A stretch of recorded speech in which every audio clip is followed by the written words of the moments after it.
ನಮ್ಮ ಮಂದಿಗೆ ವಿಡಿಯೋ ಮಾಡಿ ಭಾಳ ದಿನ ಆಗಿತ್ತು. ಸೊ ಅದಕ್ಕೋಸ್ಕರ ಇವತ್ತು ಹೊಂಟಿವಿ ಕೊಟ್ಟೂರಿಗೆ. ಸೊ ಕೊಟ್ಟೂರಾಗ ಏನು ಫೇಮಸ್ ಐತೆ ಅಂತ ಗೊತ್ತಲ್ಲ? ಎಸ್, ದೇವಸ್ಥಾನಕ್ಕೆ ಹೊಂಟಿದ್ವಿ. ಸೊ ಹೋಗೋ ದಾರಿ ಒಳಗೆ ನಮ್ಮೊಬ್ಬ ಸಬ್ಸ್ಕ್ರೈಬರ್ ಸಿಕ್ಕಿದ್ರು. ಸೊ ಮಾತಾಡ್ಸಾರ ಅವ್ರನ್ನ. ಇರೋ ನೋಡ್ರಿ ನಮ್ಮ ಸಬ್ಸ್ಕ್ರೈಬರ್. ಅಣ್ಣ ಆರಾಮ ಅಣ್ಣ?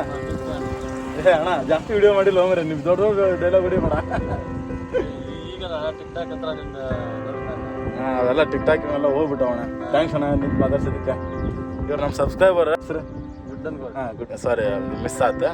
ಸೊ ಗುಡ್ಡನಗೌಡ ಅಂತಂದು ಇವರ ಭೇಟಿಯಾಗಿದ್ದು ನನಗೆ ಭಾಳ ಖುಷಿ ಆಯ್ತು. ಹೋಗೋ ದಾರಿ ಒಳಗೆ ಭೇಟಿ ಆದ್ರೆ. ಸೊ ನಾವು ಕೊಟ್ಟೂರಿಗೆ ಹೊಂಟೀನಿ, ಮತ್ತು ಸಿಗೋಣಂತ ಮುಂದೆ. ಹಾಂ ಬಾಯ್. ಶರಣ್ರಿ ನಮ್ಮ ಮಂದಿಗೆ ಕೊಟ್ಟೂರಿಗೆ ಹೋಗೋತಿದ್ದು ಅಂತ ಹೇಳಿದ್ನಲ್ಲ. ಸೊ ಕೊಟ್ಟೂರಿಗೆ ಹೋದ್ರೆ ಸಿಕ್ಕಾಪಟ್ಟೆ ಮಳೆ ಬರತೈತಿ. ಈ ಮಳೆ ಒಳಗೆ ಹೋಗೋಕ್ಕಾಗಲ್ದು ಬಿಡೋಕ್ಕಾಗಲ್ದು. ಇದು ಹಾಕಿದಂದ್ರೆ ಏನು ಕಾಣಂಗೇ ಇಲ್ಲ. ಉಸಿರು ಬಿಟ್ಟನಂದ್ರೆ ಎಲ್ಲ ಫಾಗ್ ತುಂಬ್ಕೊಂಡು ಬ್ಲರ್ ಆಗ್ಬಿಡ್ತೈತಿ. ಬಟ್ ಇಂಥ ಮಳೆ ಒಳಗೆ ಒಂದು ಮಸ್ತಾಗಿರೋ ವ್ಯೂ ಪಾಯಿಂಟ್ ಐತಿಲ್ಲ. ಸೊ ಇಂಥ ವೆದರ್ನಾಗ ಟ್ರಾವೆಲ್ ಮಾಡ್ಬೇಕನ್ನೋದು ಇದ ಕಾರಣಕ್ಕೆ. ಸೊ ಇಲ್ಲೊಂದು ವ್ಯೂ ಐತಿ, ಎಷ್ಟು ಸೈಕ್ ಐತೆ ಅನ್ನೋದು ಒಂದ್ಸರಿ ನೀವು ನೋಡ್ರಿ.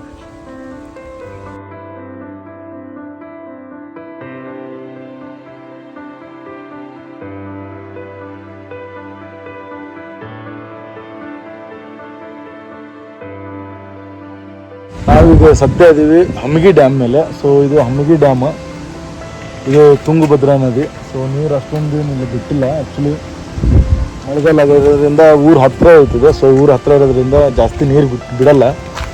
ಸೊ ಈ ಕಡೆ ಫುಲ್ಲು ನೀರು ಐತಿ, ನೋಡ್ಬೋದು ನೀವು.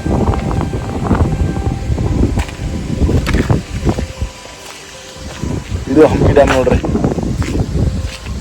Guys finally we reached Kottur.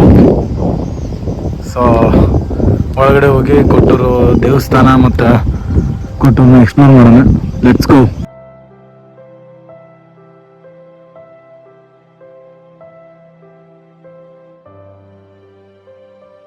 Kottur reach ಆದ್ವಿ. ಸೊ ಇದು ಕೊಟ್ಟೂರು ಮೇನ್ ಎಂಟ್ರೆನ್ಸ್. ಸೊ ಅಲ್ಲಿಂದ ಒಳಗೆ ಹೋಗಿ ದೇವಸ್ಥಾನ ನೋಡೋಣ.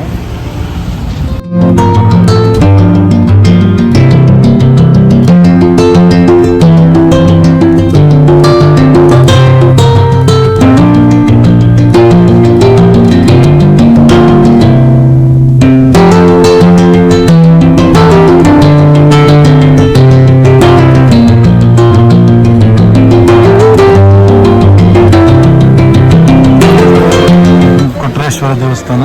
ಸೊ ಇದೆ ಕೊಟ್ಟೂರೇಶ್ವರ ದೇವಸ್ಥಾನ. ಸೊ ಇದನ್ನ ಎಲ್ಲರೂ ಗುರು ಬಸವೇಶ್ವರ ಸ್ವಾಮಿ ದೇವಸ್ಥಾನ ಅಂತಲೂ ಕರೀತಾರೆ.